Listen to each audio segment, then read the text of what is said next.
Voilà, aujourd'hui je me suis occupé du starter, de l'aiguille et de la bougie. L'axe du starter était un peu tordu, donc j'ai démonté et j'ai pu voir que en fait l'espèce de clip qu'il y avait autour c'était une goupille fendue tout à fait normale. Il suffit de la détordre des deux côtés, la remettre droite et de tirer. Comme ça.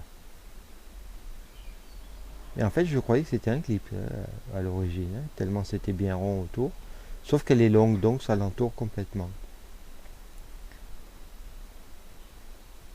Ensuite, on peut lever le bouton, simplement en tirant.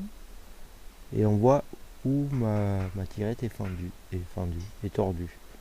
Là, je l'ai redressé. Attention, c'est très mou. Et ça peut casser au niveau du petit trou de la goupille.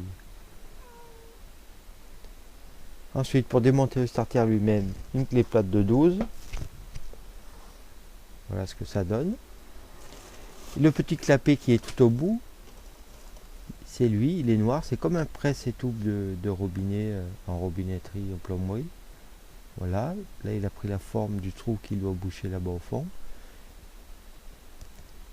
qui est tout là-bas au fond. On le voit un peu mieux. En fait c'est une arrivée d'air sans doute.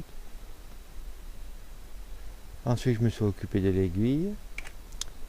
J'étais réglé au troisième cran, au milieu, au pif. Là je vais le régler au quatrième en partant du haut. Toujours au pif, mais bon ça me rapproche des valeurs normales. Je réglerai ça plus tard. Bien sûr on resserre toujours à la main le chapeau de boisseau. Et là je vérifie les fuites d'air. Alors je profite d'un petit creux pour regarder où en est l'état de ma carburation. La bougie était neuve de chez neuve, 999. Et je sais pas du tout où j'en suis puisque j'ai pas encore réglé comme il faut le carbu. Donc vous voyez ça comme moi en direct.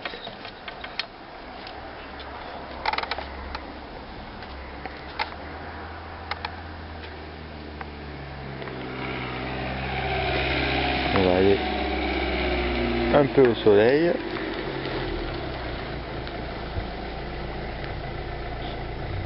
Ça n'a pas l'air mal, hein. Un peu sèche, je sais pas, je vais voir. Bon, elle n'est pas si sèche que ça. Oh là, c'est dur à dire. Et il manque un peu de gras pour moi, hein. Donc je pense que je vais remonter à 2% d'huile. Juste pour voir. Et ici les couleurs de bougies qu'il faudrait avoir.